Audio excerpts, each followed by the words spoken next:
Hello everyone, कैसे हैं friends आप सभी। तो फ्रेंड्स, इस वीडियो सेशन में मैं बात करूंगी कैसे आप लास्ट 45 डेज में अपने एसएससी जेईई इलेक्ट्रिकल की प्रिपरेशन कर सकते हैं। तो जैसा कि आप सब जानते हैं, एसएससी जेईई 2020 एग्जामिनेशन आपका प्री एग्जामिनेशन आपका मार्च में होने वाला है और आप समझ सकते हैं कि सिर्फ आपके पास 45 डेज ही अराउंड बचा हुआ है। और मैं बात करूंगी इस वीडियो में कैसे आप इस लास्ट 45 डे को यूज करके अपनी प्रिपरेशन बेहतर बना सकते हैं।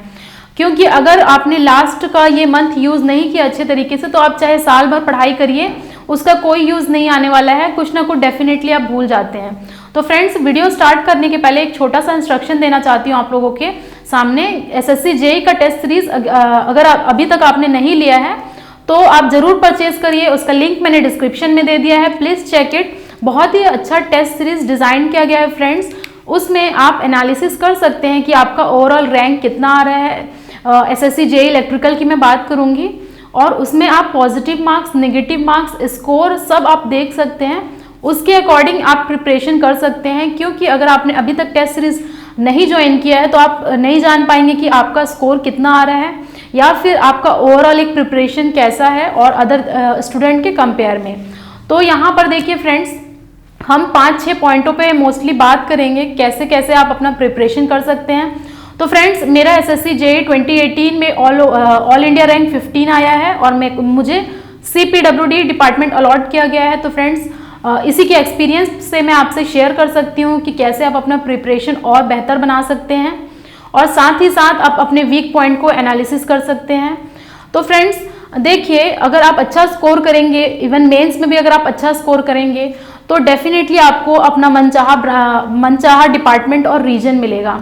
क्योंकि अगर मेंस भी देखिए इक्वली इंपॉर्टेंट है, उसके बारे में मैं अगले वीडियो में बात करूंगी कि लास्ट आप कैसे प्रिपेयर कर सकते हैं लास्ट में अपना मेंस का प्रिपरेशन, ठीक है। तो देखिए, यहाँ पर हम मेनली बात करेंगे 5 to 6 पॉइंट्स पे। देखिए, अभी तक ऐसे स्टूडेंट्स होंगे जिन्होंने अभी तक अपना प्रिपरेशन नहीं स्टार्ट किया होगा, फर्स्ट टाइप के स्टूडेंट। सेकंड स्टूडेंट ये होंगे कि अभी तक स्टार्ट कर चुके होंगे लेकिन लास्ट में डीमोटिवेटिंग फैक्टर की वजह से बीच में स्टॉप कर देते हैं अपना प्रिपरेशन। थर्ड टाइप के स्टूडेंट हो सकते हैं कि एक्सट्रीमली बहुत अच्छा परफॉर्म कर रहे होंगे और डेफिनेटली मैं उनको कहना चाहूँगी आप अच्छा परफॉर्म करिए और जब तक कि आपका फाइनल सिलेक्शन ना हो जाए तब तक आप मत रुकिए। नेक्स्ट टाइप के स्टूडेंट ये हो सकते हैं कि हो गया होगा प्रिपरेशन लेकिन एक उनके मन में ये डर रहा होगा कि मेरा होगा या नहीं होगा सिलेक्शन। तो देखिए, ये इस टाइप की फीलिंग आना ऑब्वियस है, लगता है हमें कि इतनी प्रिपरेशन हो गई है, इतनी बची है, तो ये सब नॉर्मल है। देखिए, अगर लास्ट डे आप एग्जामिनेशन में जाते हैं, लास्ट डे तक आपकी प्रिपरेशन, मतलब अगर मैं सिलेबस की बात करूँ तो कुछ ना कुछ आपका छूट जाता है। देखिए, तो उसको आपको क्या करना है, एक साइड करके अपनी प्रिपरेशन को और अपना बेहतर परफॉर्म करना है। तो देखिए फ्रेंड्स, यहाँ पर मैंने कुछ 5 पॉइंट्स लिखा हुआ है। फर्स्ट मैं बात करूंगी सिलेबस कंप्लीशन, सेकंड में आऊंगी रिवीजन की तरफ, थर्ड में आऊंगी टेस्ट सीरीज की तरफ, फोर्थ में बात करूंगी सेल्फ एनालिसिस आप कैसे कर सकते हैं और लास्ट में जो सबसे ज़्यादा इंपॉर्टेंट है उस पर मैं बात करूंगी इम्प्रूवमेंट। देखिए, एज अ स्टूडेंट जब मैं पढ़ा करती थी, अपनी पढ़ाई किया करती थी, तो स्टार्टिंग में मुझसे भी कुछ मिस्टेक्स हो जाते थे। जो चीज़ फिर मैंने एनालिसिस किया कि क्या मिस्टेक हो रहा है, क्यों अच्छे मार्क्स नहीं आ रहे हैं टेस्ट सीरीज में दे रही हूँ, तो उस पर मैं बात करूँगी। क्योंकि क्या होता है, जब आप दूसरे के मिस्टेक से सीखते हैं, एक्सपीरियंस से सीखते हैं, तो जल्दी आप सीख पाते हैं, ठीक है फ्रेंड्स। तो देखिए, सिलेबस कंप्लीशन की अगर मैं बात करूँ तो मैंने अभी कहा कि देखिए मोस्टली स्टूडेंट ने अभी तक तो सिलेबस कंप्लीट कर लिया होगा, ठीक है। ये उम्मीद मैं कर सकती हूँ कि क्योंकि देखिए ये फैब का मंथ चल रहा है और आपका एग्जामिनेशन है मार्च में, तो मेरे हिसाब से अगर स्टूडेंट्स को सिलेक्शन चाहिए फाइनल, तो आप लोगों को पूरा सिलेबस अभी तक कंप्लीट कर लेना चाहिए था और आपका टाइम आना चाहिए रिवीजन का, ठीक है। तो देखिए, 2 पार्ट्स में मैं बात करूंगी। First, those who have completed, ठीक है, those who have completed the syllabus, ठीक है। अगर जिन्होंने भी अपना सिलेबस कंप्लीट कर लिया और उन्हें बहुत ही ज़्यादा कॉन्फिडेंस है अपने तैयारी पे कि अच्छा परफॉर्म कर रहे हैं, तो आपको सिर्फ 2 पॉइंट्स पे देखिए समझने की ज़रूरत है। पहला तो आप रिवीजन करिए, ठीक है, और सेकंड आप टेस्ट सीरीज दीजिए। पहला आप क्या करिए, रिवीजन करिए और फिर टेस्ट सीरीज दीजिए, फिर रिवीजन करिए, फिर टेस्ट सीरीज दीजिए। क्योंकि लास्ट में आप किसी से भी बात करेंगे, वो चाहे कोई भी टॉपर हो, वो ज़रूर सजेस्ट करेगा कि आपको टेस्ट सीरीज अटेम्प्ट करना चाहिए और रिवीजन करना चाहिए। क्या होता है, कई बार हम टेस्ट सीरीज देते क्या हो जाता है, बीच में कई सारी चीज़ें भूल जाते हैं, तो उसके लिए हम लोगों को रिवीजन करना पड़ता है, ठीक है। और सिर्फ अगर आप रिवीजन कर रहे हैं, टेस्ट सीरीज नहीं परफॉर्म कर रहे हैं, तो देखिए मैं आपको अभी भी सजेस्ट करना चाहती हूँ, अभी भी आपके पास अराउंड 45 डेज है। अगर आपने टेस्ट सीरीज नहीं लिया है तो आप किसी भी कोचिंग इंस्टीट्यूट से बेस्ट टेस्ट सीरीज लीजिए। हमारा भी टेस्ट सीरीज बहुत ही अच्छा डिज़ाइन किया गया, आप उसको भी ले सकते हैं। तो देखिए इस चीज़ पे ही मेनली आप फोकस करिए, उसके बाद सेल्फ एनालिसिस करिए, ठीक है। आई होप आप लोगों को समझ में आ रहा होगा मैं किन स्टूडेंट के बारे में बात कर रही हूँ।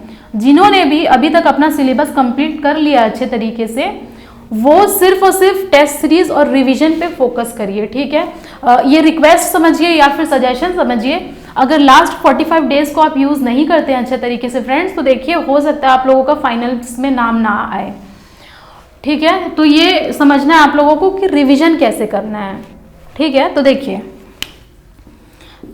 इस पे ही मैं बात करूंगी, रिवीजन कैसे करना है और टेस्ट सीरीज कब देना है। टेस्ट सीरीज कब कब आप लोगों को देना है। देखिए मैं ये रिकमेंड नहीं करूंगी कि आप डेली टेस्ट सीरीज लगाइए, ठीक है। डेली टेस्ट सीरीज मत लगाइए, आप थोड़ा सा समय रिवीजन के लिए दीजिए और थोड़ा सा समय टेस्ट सीरीज के लिए दीजिए। अगर आपने सिलेबस बहुत अच्छे तरीके से कंप्लीट किया है तो देखिए 5 से 6 घंटे भी अगर आप पढ़ते हैं, मान लीजिए आप जॉब में हैं और सिर्फ 3 या 4 घंटे भी पढ़ते हैं तो भी मोर देन सफिशिएंट है, सिर्फ आपको टेस्ट सीरीज लगाना है। और जो फुली डेडिकेटेड है, अपना सिर्फ पढ़ाई करता है, जॉब नहीं करता है, तो उनके लिए अगर आप अच्छे से सिलेबस कंप्लीट कर चुके हैं तो 5 से 6 घंटा देखिए सफिशिएंट होगा।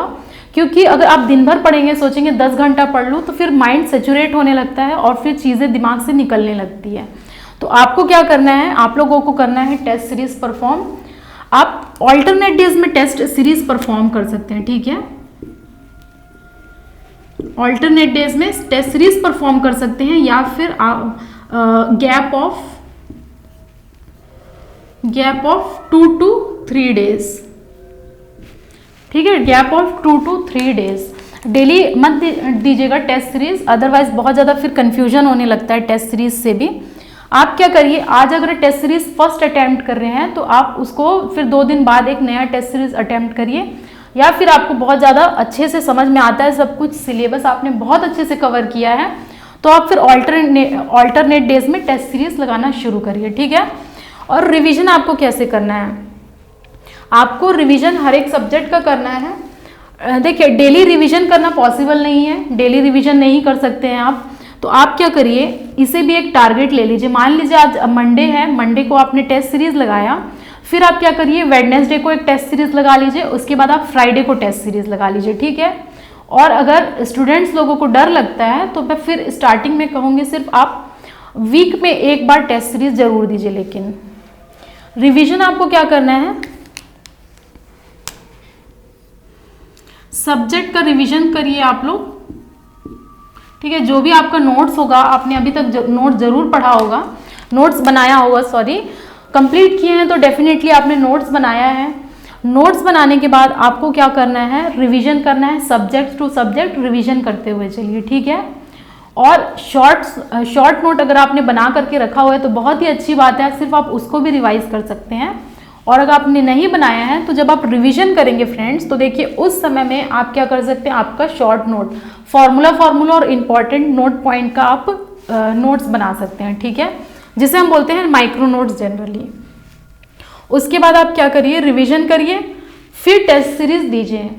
और इसके बाद देखिए आप टेस्ट सीरीज में क्या चीज़ आपसे मिस्टेक हो रहा है, ठीक है। सेल्फ एनालिसिस करिए खुद का कि कहाँ पर आप मिस्टेक कर रहे हैं। और जनरली क्या होता है फ्रेंड्स, देखिए जो चीज़ आप जनरली मिस्टेक करते हैं वो दूसरे टेस्ट सीरीज में भी करते हैं, तीसरे में भी वही करते हैं। तो स्ट्रॉन्ग पॉइंट और स्ट्रॉन्ग होते जाता है आपका, और वीक पॉइंट पे कभी आप ध्यान नहीं देते हैं। तो कभी भी अगर आप टेस्ट सीरीज अटेम्प्ट कर रहे हैं तो उससे आप मैक्सिमम आउटपुट लेने की कोशिश करिए कि आपका वीक पॉइंट कहाँ पर है, कौन सा सब्जेक्ट आपका वीक रह गया है। क्योंकि अब जब इतने सारे सब्जेक्ट पढ़ते हैं, वो भी इलेक्ट्रिकल के इतने सारे सब्जेक्ट, वास्ट सिलेबस है, उसमें कुछ ना कुछ ज़रूर रह जाता है जो आपका वीक पॉइंट हो जाता है। तो मैं ये कहूँगी कि आप उस पर ज़्यादा ध्यान दीजिए और टेस्ट सीरीज में वो देखिए कि आपसे वो क्वेश्चन गलत नहीं होना चाहिए, और उस पर्टिकुलर सब्जेक्ट का क्वेश्चन अगर गलत हो रहा है तो आप उस पर ज़्यादा प्रैक्टिस करिए, ठीक है। अगर आपका मशीन अच्छा है, बहुत अच्छा है, हो सकता है एक दो टॉपिक आपका वीक होगा, उस पर आप फोकस करिए, बजाय कि आप हमेशा स्ट्रॉन्ग पॉइंट देखिए। उसके बाद पावर सिस्टम पे देखिए। इस तरीके से आप क्या कर सकते हैं, जिसने भी अपना सिलेबस कंप्लीट कर चुके हैं जितने स्टूडेंट, वो सिर्फ आप इस पे फोकस करिए, टेस्ट सीरीज और रिवीजन से आप क्या कर सकते हैं, माइक्रो नोट्स प्रिपेयर कर सकते हैं, ठीक है।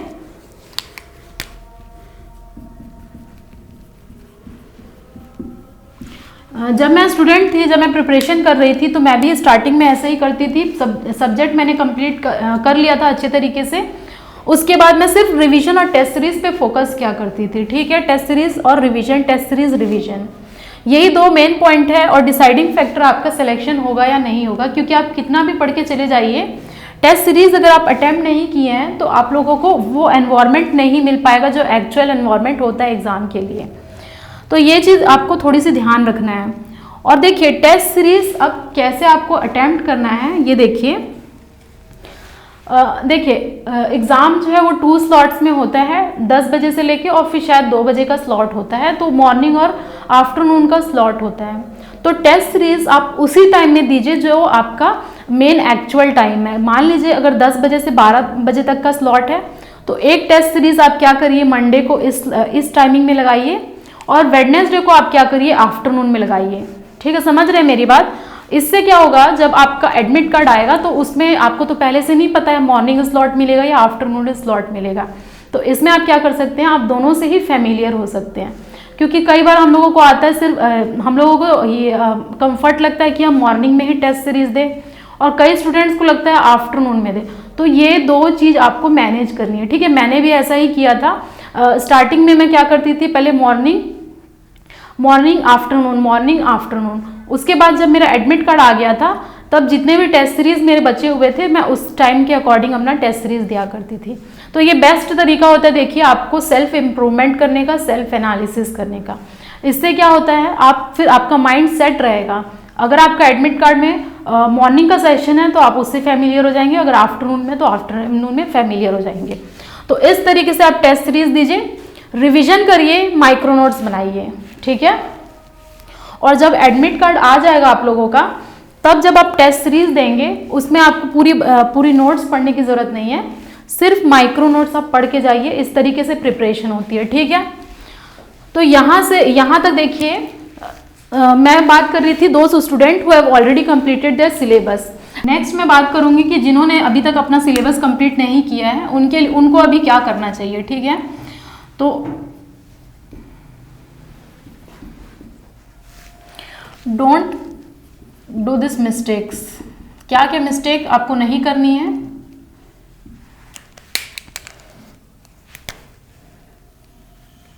क्या क्या मिस्टेक नहीं करनी है। अभी तक अगर आपने सिलेबस कंप्लीट नहीं किया है तो आपको क्या क्या चीज़ नहीं करनी है।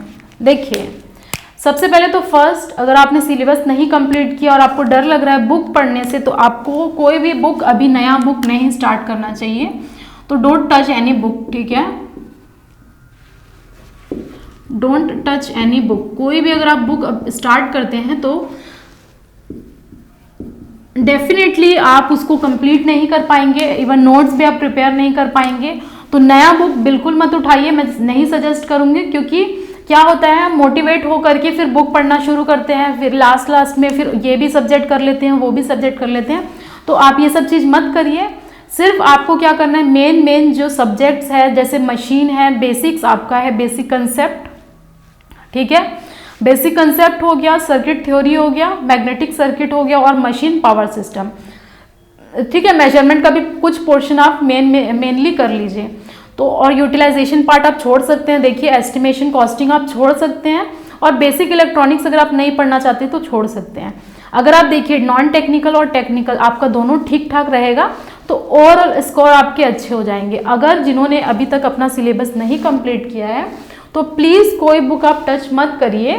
सिर्फ आपको क्या करना है, आपको हमारे चैनल पे जाना है, और हमारे चैनल पे बहुत ही अच्छे कोर्स है, बहुत ही अच्छे सब्जेक्ट्स के हम लोगों ने एक फ्लो में पढ़ाया हुआ है। सिर्फ एसएससी जेईई ओरिएंटेड, सिर्फ आप उसको देखिए, नोट्स बनाइए, ठीक है, उतना आप पढ़ के जाइए, जो मेन सब्जेक्ट है आपके कंप्लीट होते जाएंगे। तो आपको क्या करना है, आपको करना क्या है, आप देखिए यूट्यूब हमारे चैनल में जितने भी वीडियोस अपलोड किए गए हैं, मेनली मैं बात करती हूँ अपने वीडियोस में जितने भी हमारे पहले कंसेप्ट है और उसके बाद एमसीक्यूज क्वेश्चन का, तो वो मोर देन सफिशिएंट है। जितने जो भी स्टूडेंट्स अभी तक सिलेबस नहीं कंप्लीट किए या फिर स्टार्ट नहीं किए हैं, तो अभी डायरेक्ट आप देखिए टेस्ट सीरीज नहीं लगा सकते हैं। सेकेंड पॉइंट,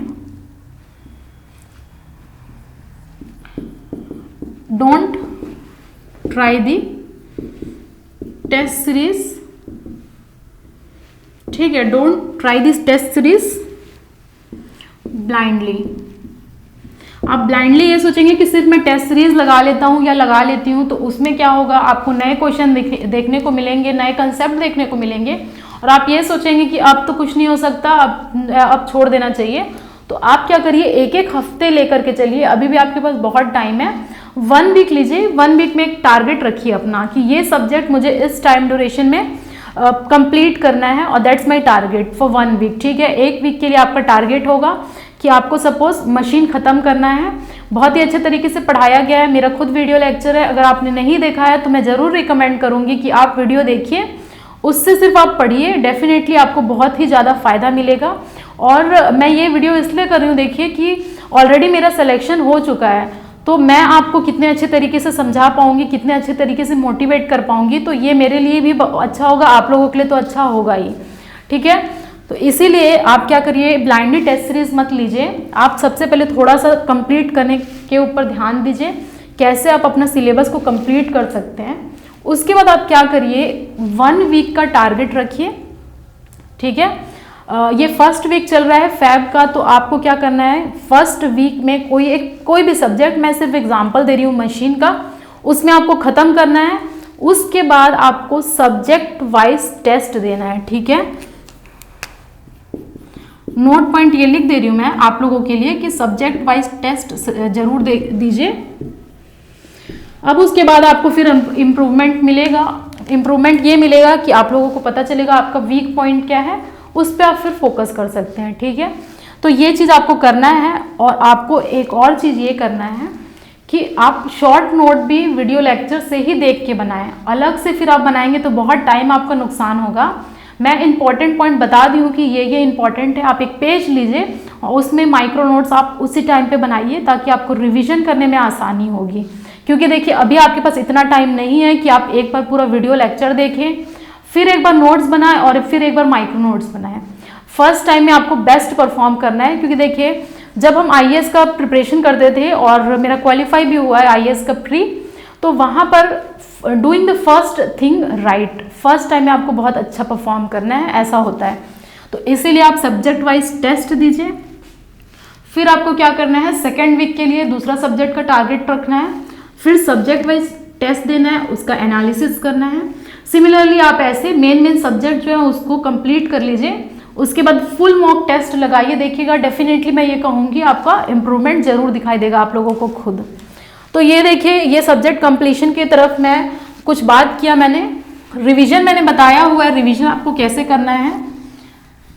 रिवीजन आप डेली नहीं कर सकते हैं, देखिए रिवीजन आप डेली नहीं कर सकते हैं, इसीलिए आपको टारगेट रखना है। 2 दिन बाद रिवीजन करना चाहते हैं या 3 दिन बाद रिवीजन करना चाहते हैं, तो उसके अकॉर्डिंग आपको करना चाहिए। एज अ स्टूडेंट मैं जब प्रिपरेशन करती थी तो देखिए मैं क्या करती थी, मैं कुछ मेरे वीक पॉइंट्स थे, ठीक है। स्ट्रॉन्ग पॉइंट तो पता रहता है, वीक पॉइंट क्या होता है, कई बार हम अगर चीज़ भूल रहे हैं तो वो हमेशा भूलते हैं और गलती हो जाती है।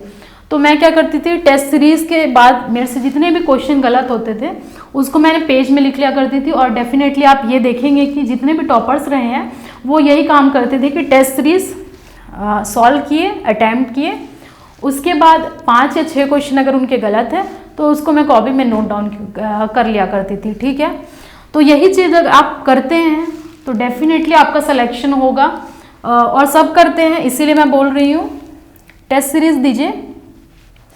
उसके बाद स्टूडेंट्स होते हैं कि सेल्फ एनालिसिस पे ध्यान नहीं देते हैं। सिर्फ अगर हम कह दिए हैं, मान लीजिए कोई टॉपर आपसे कह दिया कि आपको टेस्ट सीरीज ही अटेम्प्ट करनी है, तो बस आप टेस्ट सीरीज दिए जा रहे हैं ये सोच के कि आपका फाइनल सिलेक्शन होगा। बट टेस्ट सीरीज के बाद सेल्फ एनालिसिस आपको बहुत ही ज़्यादा इंपॉर्टेंट है। मेन आपको क्या इससे फ़ायदा मिलने वाला है कि सेल्फ एनालिसिस आप करेंगे तो आपको वीक और स्ट्रॉन्ग पॉइंट पता चलेगा। उसके बाद आपको ये पता चलेगा, जब आप 2 घंटे के ड्यूरेशन में टेस्ट परफॉर्म करते हैं तब आपका माइंड कितने अच्छे तरीके से कंसंट्रेटेड रहता है। क्योंकि हम पढ़ते हैं, बीच में फ़ोन आ गया, ठीक है, उसको देखा आपने, मैसेज आ गया, उसको देख लिया, ठीक है, तो इस तरीके से हम क्या डेविएट रहते हैं। फ़ोन आया देख लिया, कोई बुला लिया तब चले गए। लेकिन टेस्ट सीरीज देने का ये फ़ायदा है कि आपको 2 घंटे नो डिस्टर्बेंस, कोई डिस्टर्बेंस नहीं होना चाहिए, मोबाइल को स्विच ऑफ मोड में रख दीजिए और टेस्ट दीजिए। इस 2 घंटे के ड्यूरेशन में फ्रेंड देखिए, आप लोगों का माइंड बिल्कुल इधर नहीं होना चाहिए, उधर नहीं होना चाहिए, ठीक है।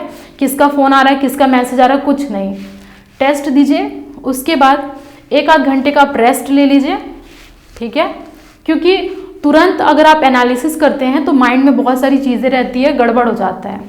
अच्छे से देखिए, लिखिए पॉजिटिव मार्क्स कितने बने हैं, नेगेटिव कितने बने हैं, टोटल स्कोर कितना बना है और रैंक कितना है।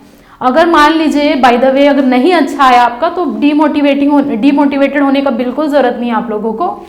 आप बस देखिए कि आपका स्कोर क्यों कम आया है बाकी लोगों के कंपेयर, स्ट्रॉन्ग पॉइंट कौन सा है, वीक पॉइंट कौन सा है, एनालिसिस करिए अच्छे तरीके से, ठीक है। कहाँ फर्दर इम्प्रूवमेंट करने की ज़रूरत है वो आप लोगों को देखना है। तो सेल्फ एनालिसिस करिए, क्योंकि आप लोगों से अच्छा खुद का एनालिसिस कोई नहीं, आपका एनालिसिस कोई नहीं करेगा। इसीलिए हम टेस्ट सीरीज अटेम्प्ट करते हैं, रिवीजन करते हैं। उससे हमें क्या पता चलता है कि हम कितने पानी में हैं और कितना हमें और अभी उठना है, ठीक है। तो इम्प्रूवमेंट आप लोगों को कैसे करनी है देख लीजिए। इम्प्रूवमेंट आप लोगों को करना है टाइम का इम्प्रूवमेंट करना है। क्योंकि कई बार होता है 2 घंटे के ड्यूरेशन में आप क्या करते हैं, भूल जाते हैं कई चीज़ें, उसको आपको याद करने में टाइम मैनेजमेंट करिए यहाँ पर, उसका एक इम्प्रूवमेंट हो सकता है। माइक्रो नोट्स का इम्प्रूवमेंट हो सकता है। अभी इस 45 डेज में अभी आप माइक्रो नोट्स प्रिपेयर कर सकते हैं, टाइम को अच्छे तरीके से मैनेज कर सकते हैं, ठीक है। टाइम मतलब टेस्ट सीरीज की बात मैं कर रही हूँ, ठीक है। क्योंकि एट द एंड आप लोगों का यही मेन फोकस रहना चाहिए कि आप 2 घंटे को किस तरीके से बेस्ट यूटिलाइज कर सकते हैं और कैसा अपना परफॉर्म कर सकते हैं, ठीक है। उसके बाद अगर मैं बात करूंगी तो देखिए कंसेप्ट, अभी भी देखिए 45 डेज है आपका कंसेप्ट क्लियर करने के लिए। अगर कोई वीक पॉइंट है आपका, वीक कंसेप्ट, उसको जरूर जरूर जरूर आप क्या करिए, स्ट्रॉन्ग करने की कोशिश करिए। क्योंकि वीक रह गया तो आपको लास्ट में बहुत ही ज़्यादा गिल्ट फील होगा कि इस टॉपिक को मुझे और अच्छे तरीके से पढ़ना था। और कभी भी हाफ नॉलेज मत रखिए किसी टॉपिक के प्रति, क्योंकि जैसा आप जानते हैं half knowledge is a dangerous thing. अगर आपको क्वेश्चन नहीं पता रहेगा तो कोई बात नहीं, लेकिन आपको पता होते हुए क्वेश्चन नहीं बनेगा तो ये आपके लिए डेंजरस हो सकता है। इसीलिए कभी भी किसी टॉपिक में हाफ नॉलेज मत रखिए। पढ़ रहे हैं तो उसको अच्छे तरीके से पढ़िए, अदरवाइज स्किप कर दीजिए, ठीक है। और आप क्या कर सकते हैं, देखिए आप एक रूटीन फॉलो कर सकते हैं इम्प्रूवमेंट के लिए। रूटीन फॉलो कर सकते हैं, जैसा कि मैं बताई, आप उसी टाइम में उसी स्लॉट में अपना टेस्ट सीरीज अटेम्प्ट करिए। जैसे कि एक्चुअल एसएससी जेई का पेपर होता है, 2 स्लॉट्स में होते हैं, देखिए फोरनून और आफ्टरनून में। एक ऑल्टरनेट डेज में आप एक बार फोरनून में करिए, फिर आफ्टरनून में करिए, फिर फोरनून में करिए, फिर आफ्टरनून में करिए। और जैसा जैसा आपका टाइम बीतता जाएगा, आप एडमिट कार्ड रिलीज हो जाएगा 10 दिन पहले आप लोगों का, तो आप अपने एक्चुअल टाइम के अकॉर्डिंग टेस्ट सीरीज दीजिए। इससे बेनिफिट बहुत ज़्यादा होगा। जितने भी आप टॉपर का पढ़ते होंगे, कोई क्वेरी अगर होता होगा वो पढ़ते होंगे, या फिर जो भी डेटा पढ़ते होंगे, तो इस टाइप का रूटीन आप लोगों को फॉलो जरूर मिलेगा, ठीक है। और एक बात रूटीन में मैं कहना चाहूँगी, देखिए थोड़ा सा रूटीन अब आप लोगों को सेट करना पड़ेगा। क्योंकि जो लेट नाइट स्टडी करते हैं, रात भर अगर आप पढ़ाई करते हैं और मॉर्निंग में सोते हैं, तो देखिए फिर आप टेस्ट सीरीज अटैम्प्ट करते हैं और फाइनल अपना पेपर अटैम्प्ट करते हैं, तो वहाँ पर आप लोगों को वैसी हैबिट नहीं होती है क्योंकि नाइट भर जगने की आदत होती है, तो एक दिन पहले एग्ज़ाम के ऐसा तो नहीं हो जाएगा नींद आ जाएगी, और डेफिनेटली नींद नहीं आती है। बहुत सारे लोगों को एग्ज़ाम देने के रात में नींद नहीं आती है, तो आप अपना रूटीन धीरे धीरे शिफ्ट करिए लास्ट डे में। 30-40 डेज में आप अपना रूटीन थोड़ा सा शिफ्ट करिए, उससे आपको बेनिफिट मिलेगा।